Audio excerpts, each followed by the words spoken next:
नाजरीन, मैं हूँ रामीन सैयद और आप देख रहे हैं प्रोग्राम राज़ो नियाज़ ओरिया मकबूल जान और जफ़र हिलाली के साथ। नाजरीन, सूबाई असम्बलियों में इंतखाबात की तारीख का मामला जितना जल्दी तय होना चाहिए था उसमें उतनी ही ताख़ीर होती जा रही है। पंजाब की अगर बात की जाए तो इत्तला ये है कि गवर्नर पंजाब की ज़ेर सदारत आज होने वाले इजलास में फैसले की तशरीह के लिए लाहौर हाई कोर्ट से रुजू करने का फैसला किया गया है कि इलेक्शन की तारीख से मुतालिक फैसला कैसे गवर्नर पंजाब पर लागू होता है। एक और अहम मामला ये है कि सदर मुमलिकत डॉक्टर आरिफ अलवी ने बजट तजावीज़ ऑर्डिनेंस की सूरत में नाफिज करने पर एतराज़ उठा दिया है। उनका कहना है कि बजट तजावीज़ ऑर्डिनेंस के बजाय बिल की सूरत में पार्लियामेंट में पेश होनी चाहिए। हिलाली साहब, अगर हम इस बात पर पहले ज़रा गुफ्तगू कर लें कि लाहौर हाई कोर्ट ने जो इलेक्शन की तारीख देने का फैसला किया था उसकी तशरीह के लिए लाहौर हाई कोर्ट से रुजू करने जा रही है पीडीएम, तो क्या वजह है? क्या कोई इबाम ऐसा है उस फैसले में कि तशरीह की ज़रूरत है या फिर डिलेइंग टैक्टिक्स हैं? नहीं, पता नहीं, इन लोगों को पढ़ने नहीं आता है। मेरे ख्याल में इससे ज़्यादा क्लियर क्या हुक्म आ सकता था कोर्ट पे। उन्होंने कहा कराओ elections within the due date. अब डेट्स दें ना। बात असल ये है कि पीडीएम और ख़ास तौर नून वो इलेक्शंस नहीं चाहता है, और हमें पता है क्यों नहीं चाहते हैं। इसलिए कि वो पिट जाएंगे। पीपीपी जो है कह रही है हम तैयार हैं, हम कर सकते हैं। एक लिहाज से उनकी शायद प्रिपरेशंस बेहतर हो। पंजाब उनका गढ़ तो नहीं है, थोड़े से सीट्स शायद उन्होंने बंदोबस्त की होंगे कि वो जीत जाएं। और जो सीएम है वो सुना है, वो कहते हैं लोग कि he is partial to PPP, तो उनको इतना फिक्र नहीं है। और सबसे ज़्यादा मोस्ट टू लूज जो है वो तो है नून, और नून जो है वो बिल्कुल नहीं चाहती है। अब बात असल ये है कि जो हमारे हैंडलर्स हैं या जो क्या कहते हैं उनका क्या ख्याल है। देखिए, बात सीधी सादी ये है कि जब तक इलेक्शंस नहीं होंगे इंस्टेबिलिटी होगी। और नाज़रीन, आपको मैं क्या बताऊं, आज का न्यूज़ क्या है? आज का न्यूज़ क्या है कि फिच रेटिंग एजेंसी पाकिस्तान को ट्रिपल सी माने जंक, ट्रिपल सी माने कोई रेटिंग, कोई फोरकास्ट कर ही नहीं सकते। माय गॉड, तो इसका आप इन्वेस्टमेंट्स चाहते हैं और स्टेबिलिटी नहीं आने देते हैं। आप इन्वेस्टमेंट्स चाहते हैं और ये इलेक्शंस नहीं होने जाते। आई डोंट अंडरस्टैंड आपका क्या ओवरऑल स्ट्रैटेजी पॉलिसी क्या है? बस सिर्फ बैठना गद्दी पे। शॉकिंग। बिल्कुल ठीक है। हिलाली साहब, आपकी तरफ दोबारा भी आऊँगी। ओरिया साहब से ज़रा जान लेते हैं। ओरिया साहब, बज़ाहिर ऐसा लग रहा है कि नून लीग टेक्निकलिटीज़ पर खेल रही है। अब एक नया सवाल ये खड़ा हो गया है कि लाहौर हाई कोर्ट का फैसला गवर्नर पंजाब पर लागू होता है या नहीं। तो इस तरह के हरबों से तो नून लीग की अपनी साख मुतासिर हो रही है कि वो इलेक्शन में जाना ही नहीं चाहता। देखिए, पहली बात तो यह है कि पाकिस्तान में इस वक्त मजाक बनाया हुआ है उन सब लोगों ने कि जो कहीं ना कहीं कॉन्स्टिट्यूशन का तहत हलफ उठा चुके हो। अगर गवर्नर ने आइन के तहत हलफ उठाया है तो इलेक्शन कमीशन के जो चेयरमैन है उसने इंडिया के आइन के तहत हलफ नहीं उठाया। पाकिस्तान के अंदर जो चीफ सेक्रेटरी है या जो चीफ आईजी है या इस वक्त केयर टेकर चीफ मिनिस्टर है, इसने भी किसी और के, बरतानिया के या ईरान के आइन के तहत हलफ नहीं उठाया, उसने भी आइन के तहत उठाया है। और हाई कोर्ट का फैसला भी आइन के तहत फैसला है। ये सारे के सारे मिलके आइन के साथ खिलवाड़ करने की कोशिश कर रहे हैं। देखिए, पहली बात तो ये है, आप मुझे ये बताइए कि इलेक्शन कमीशन जो है, क्या उसको नहीं पता कि ये उसकी जिम्मेदारी है कि उसने 90 दिन के अंदर इलेक्शन कराने हैं? और क्या उसको नहीं पता कि उसने 90 दिन के अंदर कैसे इलेक्शन करवाने हैं? आप मुझे बताइए कितने पैसे उसको चाहिए? इलेक्शन कमिश्नर आज अगर टीवी पे आए और कहे कि पाकिस्तान की हुकूमत जो है ये मुझे पैसे नहीं दे रही, आप मुझे पैसे दे, मैं इस मुल्क को इलेक्शन कराना चाहता हूं, मैं कहता हूं लोग उसको पैसे से माला माल कर देंगे, चंदा इकट्ठा करना शुरू करते हैं। मैं कहता हूं एकदम कंपेन शुरू हो जाएगी, एक दिन के अंदर चंदा कटाओ, सिकंदर सुल्तान मेरा गिरबान पकड़ लेगा। एक उसके बाद लॉ एंड ऑर्डर की सूरत हाल है। मैं आपको एक बात बताता हूँ, गवर्नमेंट पीछे हट जाए, ये लोग कह दें कि हम इस काबिल नहीं है कि आपको संभाल सकते हैं, हम इस काबिल नहीं है कि हमने जो 4.5 लाख 5 लाख पुलिस रखी हुई है, ये जो 5-5.5 लाख पैरामिलिट्री फोर्सेस रखी हुई हैं, हम पाकिस्तान में आपको सिक्योरिटी नहीं दे सकते, तो अल्लाह हाफिज बिस्मिल्लाह, मेरे टैक्स छोड़ो, ये थाने छोड़ो, हम अपनी पब्लिक पंचायत होती है पब्लिक खुद कर लेती है। आपने पाकिस्तान को मजाक बना दिया है, और आपने किस चीज का मजाक बनाया? उस आइन को मजाक बनाया।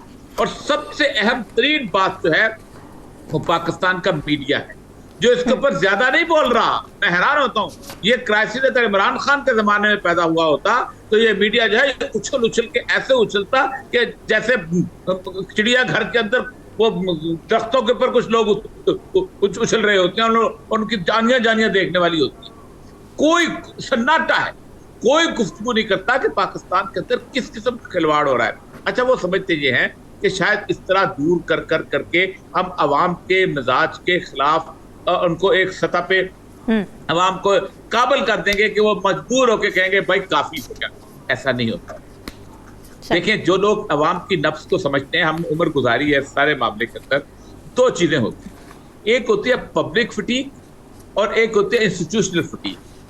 पब्लिक फटीग ये होती है कि लोग एक वक्त में एक दीवार के साथ सर टकराते टकराते आहिस्ता आहिस्ता समझते हैं कि मुझसे बड़ा मुश्किल हो गया, मैं ये नहीं होता, वो थक हार के बैठ जाते।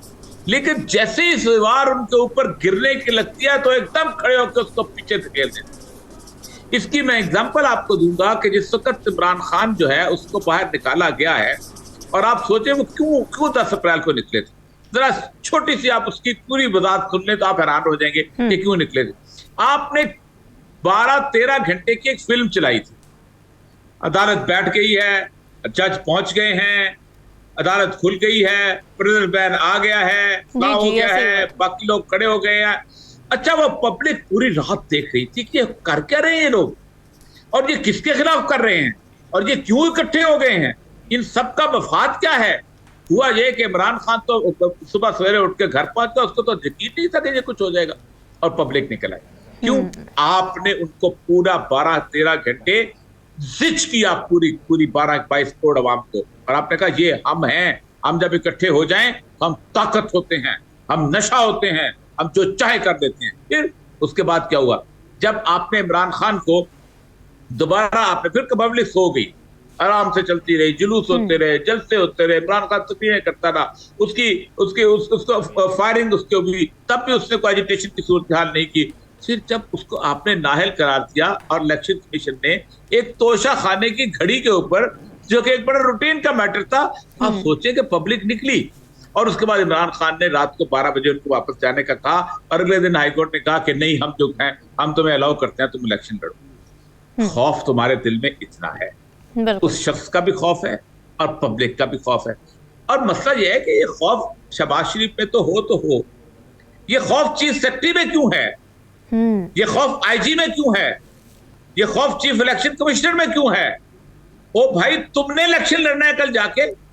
मैं आपको एक बात बताता हूं, ये आज खड़े होके चीफ इलेक्शन कमिश्नर कह दे कि पब्लिक मुझे बताओ मैं क्या करूं, ये पुलिस जो तुम लोगों के टैक्स पे पलती है, ये जो वर्दियां पहनती है, ये जो जिनके थाने जो है रिश्वत के अड्डे बने हुए हैं, ये मेरे साथ कॉपरेट नहीं करती, मैं क्या करूं? मैं कहता हूं पब्लिक खड़े होकर पुलिस का बुरकस निकाल देगी अगले दिन। बिल्कुल ठीक है। अच्छा हिलाली साहब, आपको क्या लगता है ये जो एक टेक्निकलिटी इन्होंने निकाल ली है कि क्योंकि गवर्नर पंजाब ने असेंबली तहलील नहीं की थी, लिहाजा वो डेट भी नहीं दे सकते, और अब जो लाहौर हाई कोर्ट का फैसला आया है वो पूरा करने की ऑब्लिगेशन नहीं उन पर लागू होती, तो इसमें कोई कानूनी नुक्ता निकल सकता है, कोई टेक्निकलिटी इस तरह की कि वाकई उन पर लागू ना हो? आपने कभी एक एक्सप्रेशन सुना है, सेल्फ रिस्पेक्ट? सेल्फ रिस्पेक्ट का मतलब यह है कि कुछ आपको अपनी इज्जत करते हैं, कुछ इज्जत है आप में और अपनी इज्जत, इसलिए कि इस वक्त हमारे दोस्त और दुश्मनों को यह पता चल गया है कि कॉन्स्टिट्यूशन ये कहता है और अब अदालतें ये कहता है, मगर इन लोग इतना प्रीऑक्यूपाइड हैं कि गदी पे बैठे रहें कि कोई इनको ये नहीं कह सकता कि इलेक्शन कराओ। और डिफाइंस ये नहीं है कि आप इंटरप्रेट करें, चालाकी करें, दिस किस्म के स्निवलिंग चालाकी, direct confrontation with the law, और आप कहते हैं हम नहीं करेंगे, जो कानून कहता है नहीं करेंगे। तो माफ करिए, ये कौन लोग हैं जो कह रहे हैं नहीं करेंगे? ये लोग जो इलेक्शन नहीं लड़ सकते, जो अगर लड़ते और हारेंगे, अगर लड़ेंगे। मुझे आप बताएं, ये CCC रेटिंग जो हुआ है पाकिस्तान का, ये क्यों हुआ है? ये इसलिए हुआ है कि लोग देख रहे हैं कि एलीट कैप्चर, एक mafia capture of the state. एक माफिया है जो कहता है कोर्ट्स, हालांकि कोर्ट्स कहते हैं करो, एक माफिया है जो कहते हैं सुना नहीं ठीक से, आप क्या कह रहे हैं, अरे फिर देखें क्या मतलब है। It's all excuses. अवाम को पता है, हमारे दोस्तों को पता है, हमारे दुश्मनों को पता है, और हम और आप इधर बात कर रहे हैं और प्रिटेंड कर रहे हैं कि कोई फर्क नहीं पड़ता, लीगल है।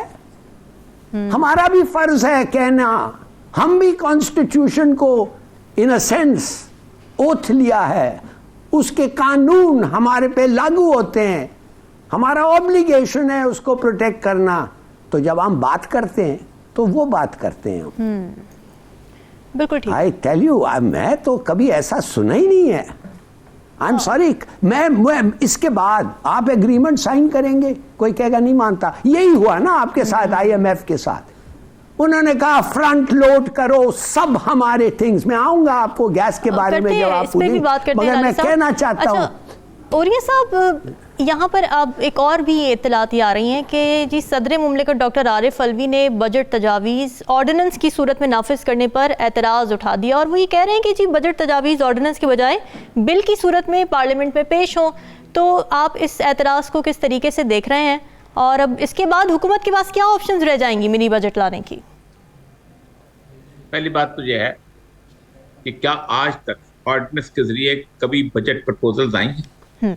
आपको पता है कि बजट प्रपोजल वो चीज है कि अगर ये पास ना हो, मैं आपको बताऊं, अगर पार्लियामेंट इसको पास ना करे तो वजीर आजम की वजारत उज़्मा चले जाती है। ये बुनियादी प्रिंसिपल है, ये बुनियादी कानून है, जिसकी बुनियाद पे वजारत उज़्मा चली जाए किसी बंदे की, उसको आप ऑर्डिनेंस से नाफिज करते हैं। आपको मजाक समझा हुआ पाकिस्तान को? यानी आप पाकिस्तान की आवाम से अरबों रुपया उसकी जेब से निकाल रहे हैं और इसहाक डार और आरिफ अलवी मिलकर वो निकाल लेंगे। ये कहां से हो गया? पाकिस्तान आप उठा लेना, दो ही चीजें हैं, या तो नो कॉन्फ्रेंस ग्रुप से वज़ीर आज़म जाता है, या बजट की अप्रूवल या डिमांड ऑफ ग्रांट्स के अप्रूवल से जाता है। आप एक किस्म का मिनी बजट लेके आ रहे हैं, और मिनी बजट कहते हैं कि हम लिख के भेज देते हैं, सदर उसको ऑर्डिनेंस से पास कर ले। वो हजार बात है, 30 दिन जो है लोगों को आदत हो जाएगी, गैस की की आदत हो जाएगी, बिजली की भी आदत हो जाएगी, और 16 से 18 जो है और सेल्स टैक्स बढ़ जाएगा, उसकी भी आदत हो जाएगी। ये सारा कुछ हो जाएगा, बस दैट्स ऑल।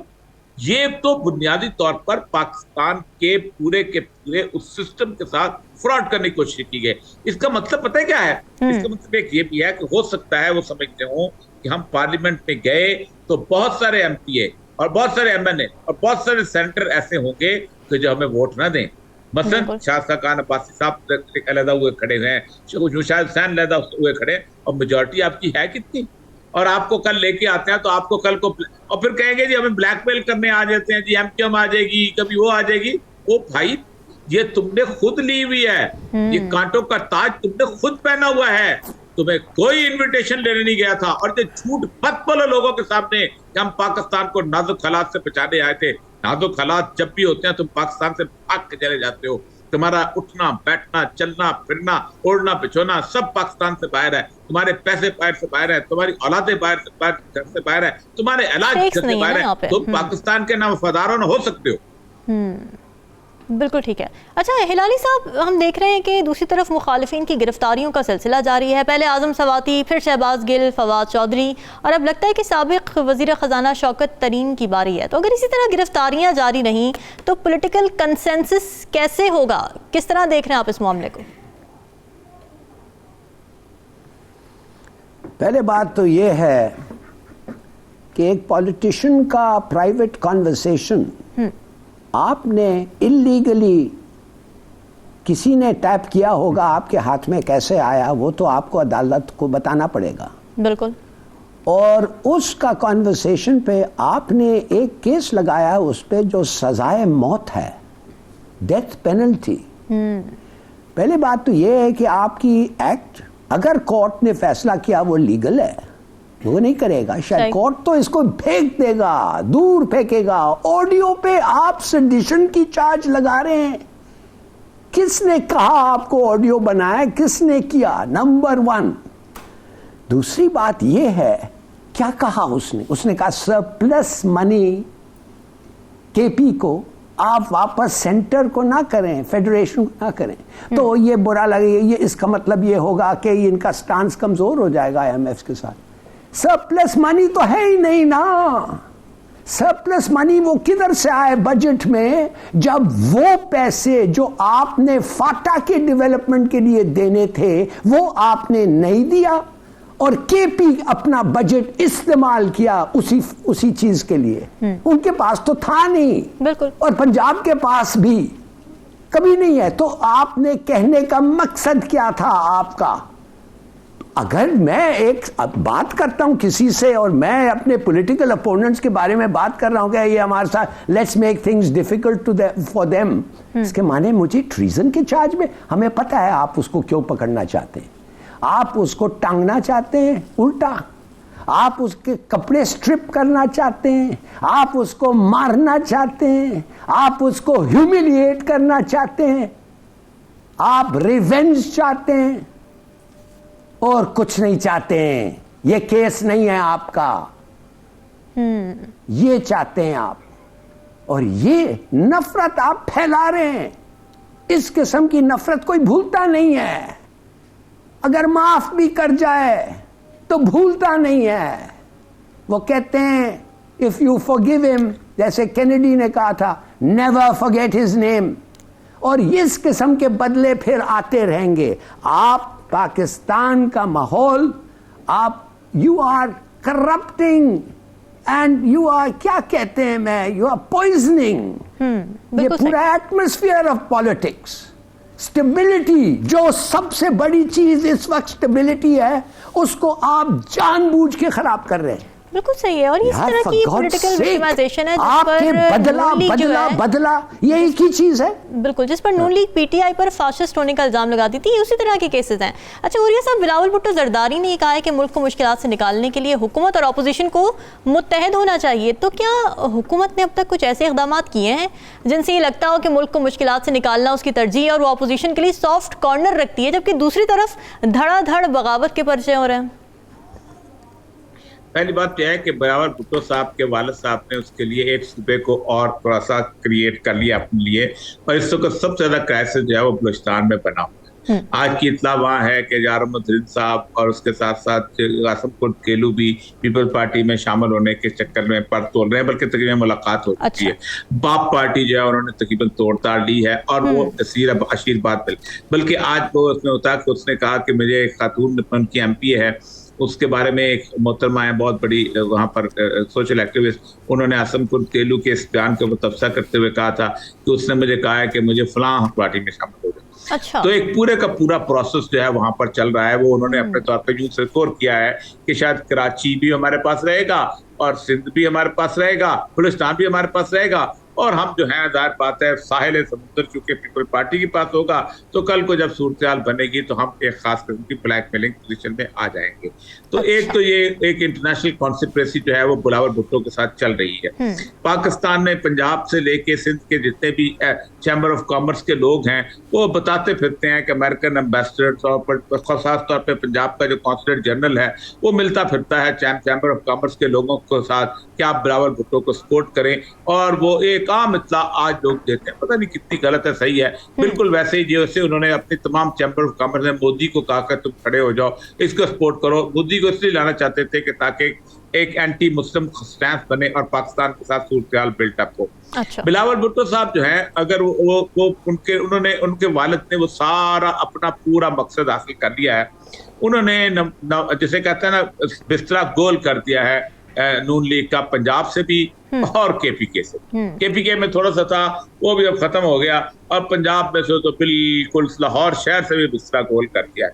और अगर कोई समझते हैं कि हमारे साथ जरदारी साहब ने हाथ नहीं किया, तो या तो फिर शहबाज शरीफ साहब को बादाम खाने चाहिए और अपनी अकल तेज करनी चाहिए, और नवाज शरीफ साहब को भी वो थोड़ा मुराकबा करके सोचना चाहिए कि उनके साथ हो क्या गया है। ये और पार्टी वार्टी जो है ना, ये बिल्कुल ये खत्म है। ये अब उतरे हुए हैं इंतकाम के ऊपर, और इंतकाम और लोगों को जलील करना, लोगों को रुस्वा करना, ये नून लीग की पुरानी रवश है। अब देखे ना, ये शौकत साहब की बात करें, कि सिंपल लॉ पॉइंट आपको बता दें, कोई भी रिकॉर्डिंग अदालत के अंदर उस वक्त तक पेश नहीं की जा सकती जब तक ऑडियो हो या वीडियो हो, जब तक उसको रिकॉर्ड करने वाला ये सर्टिफिकेट ना दे कि ये मैंने खुद रिकॉर्ड किया है और इसमें कोई काट पीट नहीं, उसके बाद वो अदालत में पेश होती है। अब इसको रिकॉर्ड करने वाला कौन है, कहां से आएगा, सबको पता है कौन है, सबको पता है कहां बैठता है, सबको पता है उसकी जगह लोकेशन कौन सी है, वो आएगा। ये तमाशा बनाया हुआ उन्होंने, लोगों को बता रहे हैं। अब इस तरह ये होगा कि कल को अगर मैं और लाली साहब बैठे हैं और लाली साहब कहते हैं यार 4-5 महीने के लिए हम अपना सरप्लस जो है वो पाकिस्तान में नहीं रखते, हम बाहर रख लेते हैं, किसी जगह अलाउड तो है, तो कहेंगे ये तो गद्दार हो गए। अगर पाकिस्तान में पैसे होते तो आज IMF के सामने हम सुरखरू होते, क्योंकि हलाली ने अपने पैसे बाहर जमा कर दिए और मकबूलजान ने अपने पैसे जमा कर दिए। यानी इस तरह आपने गद्दारी के लफ्ज को ऐसा सस्ता कर दिया है कि अब हो ये रहा है कि पाकिस्तान वही मानता था जो अंग्रेज कहता था ना, कि हम 5-7 लाख लोग जो कि हम और हमारे मुलाजमीन सरकारी एस्टेब्लिशमेंट के ये ईमानदार हैं, ये हुब्बे वतन हैं, बाकी 30-32 करोड़ इंडियन गद्दार हैं। आज भी वही ईस्ट इंडिया कंपनी की हुकूमत है। ईस्ट इंडिया कंपनी भी लंदन से आई थी, एवन फील्ड के पास ही उसका दफ्तर है। ईस्ट इंडिया कंपनी जरा सा आगे जाए ना, तो वहां जो ब्रिटिश साली साहब ने देखा होगा हाई कमीशन एंड कॉमनवेल्थ के दफ्तर में ईस्ट इंडिया कंपनी का दफ्तर था, उसी दफ्तर के करीब ही फ्लैट्स हैं, वहीं से ये ईस्ट इंडिया कंपनी आती है और पाकिस्तान से लूट पार करके और पाकिस्तान के लोगों को गद्दार कह के वापस चले जाते। बिल्कुल ठीक है। नाज़रीन, डिस्कशन का सिलसिला जारी है, वक्त एक ब्रेक है। बितास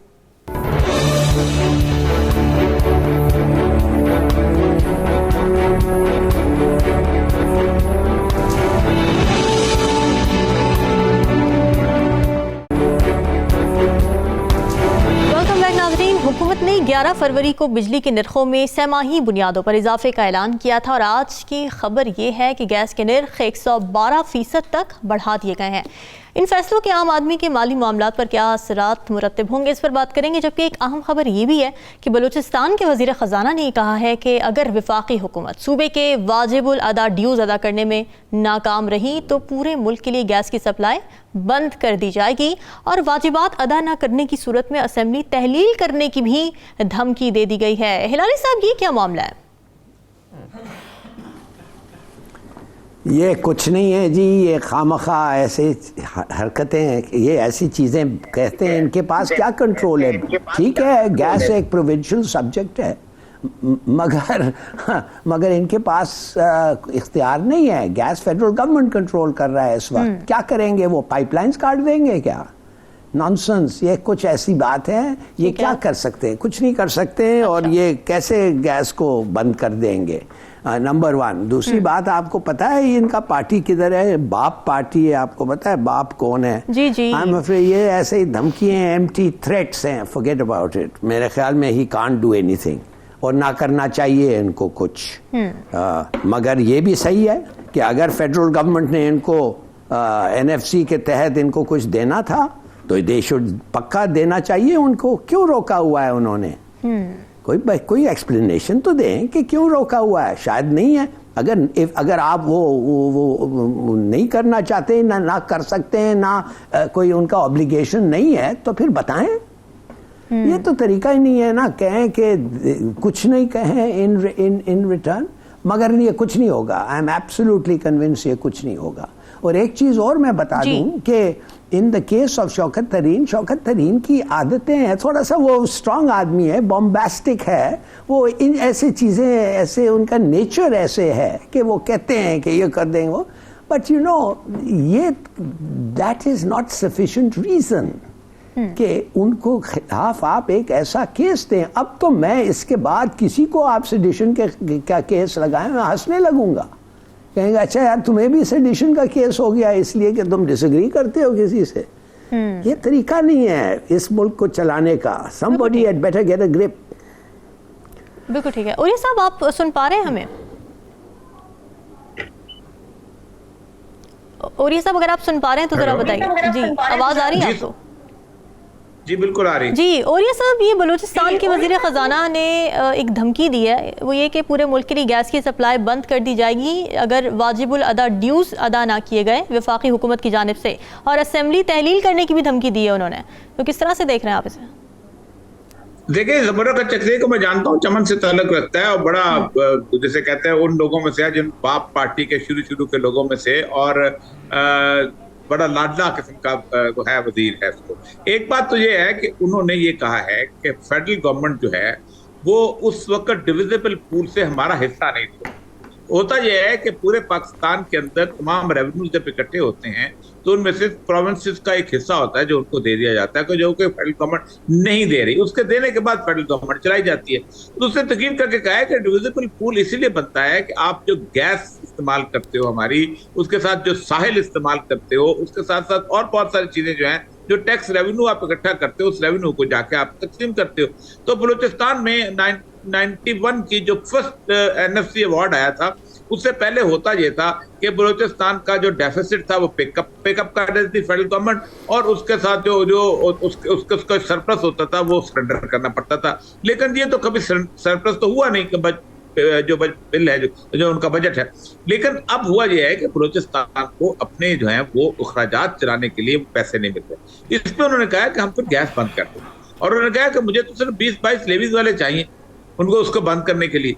आप मुझे ये बताइए कि जब एक प्रोविंशियल गवर्नमेंट ये कह रही होगी, और आपने 2001-06 से अकबर बुगटी के इंसिडेंस के बाद पूरे बलूचिस्तान को आग और खून में तकसीम कर रखा हुआ है, और आपको वो इलाके, वो सुई का इलाका, वो लोटी का इलाका, इस तरह के 3-4 जो गैस फील्ड हैं जहाँ कभी 1 या 2 या 3 लोगों से आप अपने उसके पास चला लिया करते थे, उनको उसकी हिफाजत कर लिया करते थे। आप सबसे बड़ी बात यह है कि 1000 दफा कहा है कि आप इस मुल्क के इलेक्शन करवाएंगे, तो उस इलेक्शन के नतीजे के अंदर लोगों को अंदर एक होप क्रिएट होगी। वो होप हो सकता है टूट भी जाए, हो सकता है बेहतर ना हो, लेकिन कुछ देर तक आप उसको संभाल सकते हैं, उसको आगे चला सकते हैं। लेकिन नहीं, ये तो मसला सारा यही है कि हमेशा वो एक टेंडेंसी कि ये जो बेसिकली मुल्क है, इस मुल्क में जब तक हमारी मर्जी की हुक्मरान नहीं आते, हमारी बातों पे चलने वाले नहीं आते, हमारे इशारों पर नाचने वाले नहीं आते, ये मुल्क जो है, इस मुल्क में भले इलेक्शन होते हैं तो हम तो नहीं मानते और हम तो नहीं होने देंगे। यही वही बलूचिस्तान के अंदर हालत बनी है। और मैं एक बात बताऊं कि बलूचिस्तान के हालात जितने बिगड़े हुए हैं और जो इस तरह की सूरत हाल है, अगर वो KPK के हालात के साथ मिल गए और जो आपकी इस वक्त सिचुएशन है, आप नहीं संभाल सकोगे।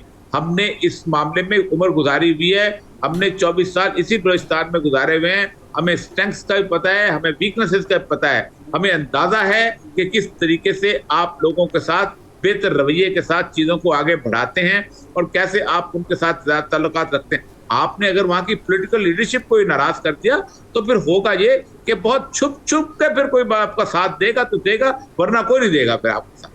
बड़ी मुश्किलात खड़ी हो सकती हैं। अच्छा हिलाली साहब, हुकूमत और IMF के वर्चुअल मुज़ाकरात बहाल हुए हैं, तो अब जबकि हुकूमत IMF की मुतादिद शराइत पर अमल दरामद शुरू कर चुकी है, तो पाकिस्तान को कर्जे की मद में कुछ हासिल होने का इम्कान है जल्द?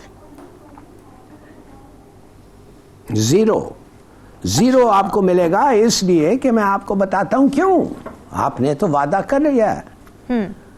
आपको मैं बताऊं, सऊदी अरेबिया, चीन, UAE और कतर, उन्होंने सब कहा है कि जब तक IMF प्रोग्राम रिज्यूम नहीं होगा, नो क्रेडिट। बिल्कुल। दूसरी बात, देखिए, आपने एक बहुत बड़ा फैसला किया है जो पता नहीं लोग उसके बारे में जानते नहीं हैं या बात नहीं करना चाहते हैं।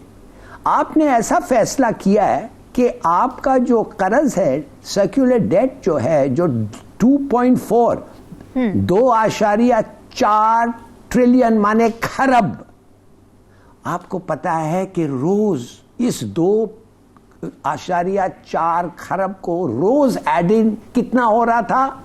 2.1 अरब रोज ऐड हो रहा था इस डेट को। अब इसको तो खत्म करना था आपको। बिल्कुल। तो आपने क्या किया? आपने रेज किया। क्या चीज को रेज किया? प्राइस। किधर रेज किया? ये जो डिस्कोज हैं आपको इतने इनएफिशिएंट हैं कि अगर आप इनको 100 रुपया का गैस इनसे लें तो 100 रुपया का गैस इनसे दें तो 70 रुपया इनको मिलता है। 30 रुपया 30% वेस्टेज है ट्रांसमिशन में, चोरी में, नॉन पेमेंट में। अच्छा। मगर तो वो उन्होंने क्या किया? कराची को लिया, कराची इलेक्ट्रिक को लिया, 42% 42% लॉस था। आज क्या है? 15%। कैसे हुआ? या में कैसे हुआ? ये इसलिए हुआ कि प्राइवेटाइज किया। बिल्कुल। गवर्नमेंट को कहा गया है कितने दफे? 5 दफे नहीं, 10 दफे नहीं, 15 दफे प्राइवेटाइज डिस्कोस। 15 साल से कहते हैं प्राइवेटाइज, 15 साल से ये सब पार्टीज बहने, हाँ बिल्कुल बिल्कुल, आज तक नहीं हुआ है। और क्या हो रहा है कि वो 30% नुकसान हो रहा है उनका ट्रांसमिशन, थेफ्ट और नॉन पेमेंट में। जब 15% कर रहा है कराची फ्रॉम 42, इन लोग तो 5-6%, 10% पे आ जाएंगे। मगर इनको परवाह नहीं है। अब मैं आपको बताता हूं क्या ये इसका ये व्हाट शैल आई से। अब तंग आ गए हमारे दोस्त, वो कहते हैं नो मोर, अगर ये नहीं करेंगे तो हम कर्ज नहीं देंगे। और अब ये हो रहा है कि 300 यूनिट के कम जो गरीब हैं, इनको इन लोग, हम ये जो रीअरेंजमेंट हुआ है IMF के थ्रू, ये कम पैसे उनको देने पड़ेंगे। अच्छा। बल्कि ये बहुत कम देने पड़ेंगे। मगर नुक्स क्या है इसमें? इसी नुक्स ये है कि जब आप अमीर से और इंडस्ट्री से पैसे लेते हैं, वो पता है क्या करते हैं? अमीर को तो छोड़ो, इंडस्ट्री से जब आप पैसे लेते हैं, वो अपना जो चीज प्रोड्यूस करते हैं उस पर कीमत लगाते फिर वापस कर देते हैं अवाम को। तो 70-80% अवाम पाकिस्तान का जो 300 यूनिट से कम गैस इस्तेमाल कर रहा है, जिनको कम देना पड़ रहा है, वेरी गुड, उन बेचारों को फिर भी रिलीफ नहीं मिल रहा है। अच्छा। इसलिए कि वो जो इंडस्ट्री वाले जो काम बना रहे हैं उसको प्राइस लगा के वो वापस कीमत बढ़ा देते हैं हर चीज का। तो बल्कि you have to do something, आपको शुरू करना है। तो ये एक शुरुआत है, खत्म करो इस डेट को, भुगतो। मगर अब ऑलरेडी आपको पता है, इधर कोई दुकान है, जब आप जाएं कुछ चीज लें, आपको एक अलग रिसीट मिलता है टैक्स का। किस चीज का टैक्स है? ये जी मेरे दुकान पे जो टैक्स लग रहा है, हमारे पे जो एडिशनल टैक्स लगा है, ये कीमत में हमने नहीं लगाया, ये अलग लग रहा है। बिल्कुल ठीक। पिस रहे हैं लोग इधर, मगर क्या कर सकते हैं? ओरिया साहब, हम ये देखते हैं कि हर माली और मुआशी फैसला करते वक्त हुक्मरान ये कहना नहीं भूलते कि इससे आम आदमी मुतासिर नहीं होगा। तो पेट्रोलियम की कीमतें बढ़ने, रुपए की कदर कम होने और बिजली और गैस के नर्ख बढ़ने से क्या वाकई आम आदमी पर कोई असर नहीं पड़ता? इसलिए कि बुनियादी तौर पर ये आम आदमी नहीं है और इनको आम आदमी की दुख का ना अंदाजा है और ना ये सोच सकते हैं। देखिए, मैं हलाली साहब की बात को जरा सा आगे बढ़ाऊंगा। हलाली साहब ने बड़ी शानदार बात की है कि गुज़श्ता 15 नहीं 20 साल से वो कह रहे हैं कि अल्लाह का वास्ता है कि ये जो गैस है, इसको तुम खुद ने इतना बड़ा स्ट्रक्चर बना दिया हुआ है, इतने बड़ी बड़ी बिल्डिंग्स हैं, उसमें सुई सदर्न गैस कंपनी और सुई अपना उसकी गैस कंपनी जो है नॉर्दर्न गैस कंपनी, और उसके साथ साथ आप ये लेस्को और कैस्को, ये कंपनी जिसके अंदर तुम लोग खुद ही गवर्नमेंट हो, खुद ही कंपनी हो, डिस्ट्रीब्यूशन कोई कर रहा है, प्रोडक्शन कोई कर रहा है, इस सारे के सारे पे खत्म करो और इसको प्राइवेटाइज करो ताकि लोगों को पता चले। आप मुझे बताइए, वो ठीक कहते हैं कि दुकानदार जब बेचने पे आता है तो एक यूनिट की भी चोरी नहीं होने देगा, क्योंकि उसका तो नुकसान होता है। ये बिल्कुल वैसे ही है कि अगर आपने सरकारी किस्म की एक ऑक्ट्राय की होती थी, चुंगी होती थी, तो सरकारी होती थी, तो उसको तो रहता कि लोग सरकार के बंदे को पैसे दिला के अपना माल निकालते रहते थे। लेकिन जैसे ही वो चुंगी ठेके पे चले जाती है तो उसके पास होता यह है कि वो उसके आमदनी में इजाफा होना शुरू हो जाता है। लेकिन मसला सारा यह है कि यहाँ से इन लोगों ने अपनी अपनी मोनोपोलीज बनाई हुई है। अच्छा, अब आप अंदाजा करें कि इस हद तक हम वो लोग, अब मुफ्ती साहब कहा करते थे कि कोई अपने नोट भी जलाता है, हमने जलाए। 1951 में गैस निकली है और सबसे पहले हमने गैस को पाइपलाइन में डाल के हम इस्लामाबाद में लेके आए ताकि इस्लामाबाद के घरों के अंदर गैस चले। मैं यहाँ पर इस वक्त दुबई में हूँ। आप सोचें कि दुबई में पाइपलाइन नहीं है, वो लोग जो है वो गैस के पाइप वो सिलेंडर लेते हैं, वो जलाते हैं, जहां से गैस निकलती है। सऊदी अरब में नहीं है, इन मुल्कों में नहीं है। यानी आप सोचें इस वक्त ये सारी सूरत हाल को कि पाकिस्तान जो है उसके अंदर इन्होंने इस तरीके से उसको निचोड़ा है। अब ना तो ये उसको सैकड़ों डेट खत्म कर सकते हैं, वो जाहिर बात है, ये चाहते ही हैं कि सारा कुछ हमारे कब्जे में रहे, ना ये उसकी कोई किसी किस्म की कोई इनके पास सजेशन है। इनकी बेनजीर भुट्टो से IPP शुरू हुए थे और IPP के जो एग्रीमेंट्स हुए हैं उनको लेके अब तक आप सबसे पहले तो ये बात करें, इमरान खान ने जब इनको रीनिगोशिएट करना शुरू किया था तो चीख पड़े थे सारे के सारे कि हम कैसे करें रीनिगोशिएट। बुनियादी प्रिंसिपल है कि जब आप कोई एक एग्रीमेंट मेलाफाइडी बुनियाद पे करते हैं, जिसके अंदर रिश्वत इन्वॉल्व होती है, जिसके अंदर किकबैक इन्वॉल्व होती है, तो आप दुनिया पूरी आपको कहते हैं कि आप उसको रीनिगोशिएट कर सकते हो। ये नहीं होता कि आपके एक बंदा जरदारी साहब ने या नवाज शरीफ साहब के जमाने में पाकिस्तानियों ने एग्रीमेंट कर लिया, तो जिसने किया था, जो खा चीन का था या वो किसी और मुल्क का था जिसने यहाँ आके लगाया, उसको नहीं पता था मैं यहाँ पर रिश्वत दे रहा हूँ, तो वो इक्वली जिम्मेदार होता है। तो एक तो इसको रिवाइज करना पड़ेगा, जब भी हो आपको करना पड़ेगा, और उसके लिए किसी स्ट्रांग गवर्नमेंट की जरूरत होती है। तो स्ट्रांग गवर्नमेंट कौन सी हो, कैसी हो? वो स्ट्रांग गवर्नमेंट कभी भी मार्शला नहीं होती। वो स्ट्रांग गवर्नमेंट वो होती है जो कि पब्लिक की बुनियाद के ऊपर आती है और कंप्लीट मैंडेट लेके जाती है। ये आपको रिवाइज करना पड़ेगा। दुनिया के हर मुल्क ने अपने ऐसे एग्रीमेंट रिवाइज किए हैं जिनके अंदर किकबैक और जिसके अंदर रिश्वतें शामिल थी और जो अवाम के मफाद में नहीं थे। वो कहते ये हैं, डेफिनेशन है इसकी, द डेट और the agreement which has been accrued for the benefit of the few is illegitimate. जो चंद लोगों के फायदे के लिए एग्रीमेंट किया गया हो या जो कर्जा लिया गया हो, वो इलिजिटिमेट। बिल्कुल ठीक है। हिलाली साहब, अब महंगाई तो आ रही है और हुकूमत के लिए उसे कंट्रोल करना भी एक चैलेंज है, तो वज़ीर-ए-आज़म शहबाज शरीफ ने ज़ख़ीरा अंदोज़ों के खिलाफ एक्शन का हुक्म दिया है। साथ ही सप्लाई चेन बेहतर बनाने और ज़रूरी अशिया की कीमतें मुस्तहकम रखने के लिए स्पेशल कमेटियाँ तश्कील देने की हिदायत भी की है। तो आपके ख्याल में ये इक़दामात महंगाई कंट्रोल करने में कितने इफ़ेक्टिव साबित हो सकते हैं? मगर ये तो हर वक्त है, ये इस किस्म के लॉज आपके पास तो जब से पाकिस्तान बना है उधर है।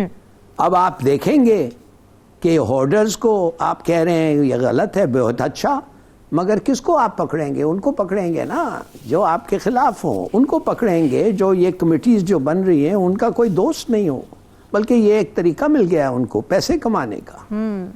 देखिए, कहने की बात यह है, कौन सा कानून नहीं है इस दुनिया में जो इधर नहीं है? सब कानून है। अगर 10 साल तक हम एक और कानून नहीं बनाए, हमारे कानून की कमी नहीं होगी, हमें इम्प्लीमेंटेशन और ऑनेस्ट इम्प्लीमेंटेशन की कमी होगी। बस बिल्कुल सही, बिल्कुल ठीक कह रहे हैं। अच्छा उरिया साहब, IMF ने इंटरेस्ट रेट में भी एक बड़े इजाफे का मुतालबा किया है, तो इस वक्त इंटरेस्ट रेट 17% और IMF की डिमांड पर इसकी 20% तक बढ़ने का अंदेशा भी है। इससे मईशत को क्या फ़ायदा होगा और आवाम के हाथ क्या आएगा? देखिए, पहली बात तो ये है, ये इंटरेस्ट रेट है, ये सूदी निज़ाम है जिसकी वजह से हम तबाह बर्बाद हो रहे हैं। ये IMF ने मुतालबा नहीं किया, ये मुतालबा किया पाकिस्तान के बैंकों ने। पाकिस्तान के बैंक कहते हैं कि होता क्या है, आप अगर 10 रुपये आपके बाहर का कर्जा है तो 10 से 11 रुपये बल्कि 12 रुपये आपने पाकिस्तान से कर्जा लिया। बाहर का कर्जा तो है वो चलता है, अगर तो IMF और वर्ल्ड बैंक का है तो 1.2-2.1% इस पर से चलता है। सॉफ्ट लोन होते हैं, कुछ आप ओपन मार्केट से, पेरिस क्लब से भी लोन लेते हैं, वो थोड़े से ज्यादा रेट के होते हैं, 5 से 7% के हिसाब से चलते हैं। लेकिन ये होता है ट्रेजरी बिल्स।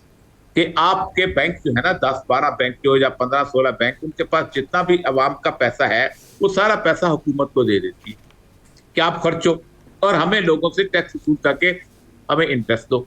अब वो कहते हैं हम आपको, ये मेरा पैसा, ये आपका रमीन आपका पैसा, जफर हिलाली साहब का पैसा, ये हमारे प्रोड्यूसर्स का पैसा, हमारे लोगों का पैसा, ये गरीब आदमी का पैसा जो बैंक में जमा किया हुआ है, ये उस बैंक के ऊपर ये कहते हैं अब हमारा गुजारा नहीं होता, तुम्हारी बहुत हालात खराब हो चुके हैं पाकिस्तान के, तुम ऐसा करो अब 17 की बजाय 18% दो, तो 19% दो, 30% दो। ये असल में इनका मसला है जिसकी वजह से ये सारा कुछ है। बिल्कुल ठीक है नाज़रीन, डिस्कशन का सिलसिला जारी है, यहाँ ब्रेक का स्टे विद अस।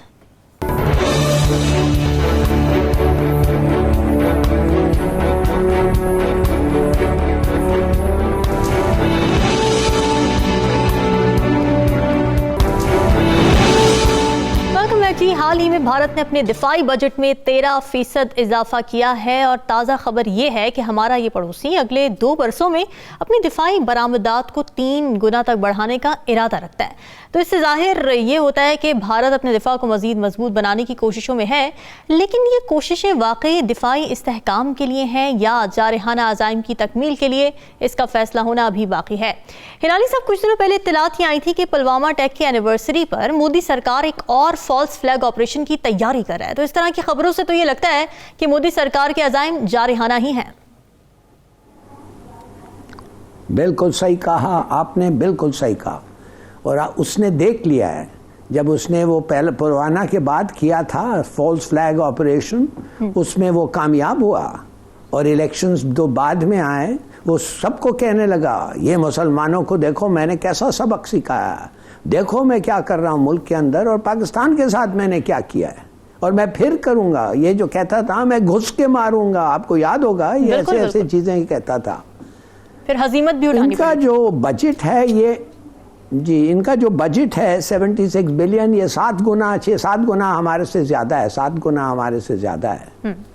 तो हम लोगों को क्या करना चाहिए, ये अहम सवाल है। देखिए ये है वैसे मूडी बुज़दिल, बुज़दिल का मतलब है बुली, बुली का मतलब है ये छोटे मुल्कों के पीछे ये लगेगा, खास तौर पाकिस्तान। पाकिस्तान तो उसके लिए ना एक इलेक्टोरल नेसेसिटी है। हाँ, पाकिस्तान के खिलाफ जितना भी वो करे उतना इलेक्शन में उसको ये मिलेगा। तो मैं ये कह रहा हूँ आपको कि हमारा जवाब क्या होना चाहिए इसके साथ। देखिए लोग कहते हैं इसके साथ बात करो, आप समझते नहीं है ये क्या, इनके साथ नहीं बात करो, इसका मतलब नहीं है इंडियंस के साथ ना बात करो, इसके मतलब नहीं है अगर राहुल गांधी आ गया उसके साथ ना बात करो। यस, हम रहना चाहते हैं अमन में, पीस में, मगर नाइट मूडी को कसम खाया हुआ है कि मैं मुसलमानों को खत्म करूंगा। कितने मारे गए, कितने 100 मारे गए, खामखा लिंचिंग। गाय को तुमने ठीक नहीं किया, गाय को तुम स्मगल कर रहे हो, काउ हग डे, ये ही ये एक एक्सट्रीमिस्ट है। बिल्कुल। हाँ, तो अब बात है कि अब आप तैयार हैं, अगर आपने कुछ वीकनेस दिखाई जब ये आपके खिलाफ अगला हरकत करेगा तो फिर आपका बहुत बुरा होगा और ये एक और इलेक्शन ले जाएगा।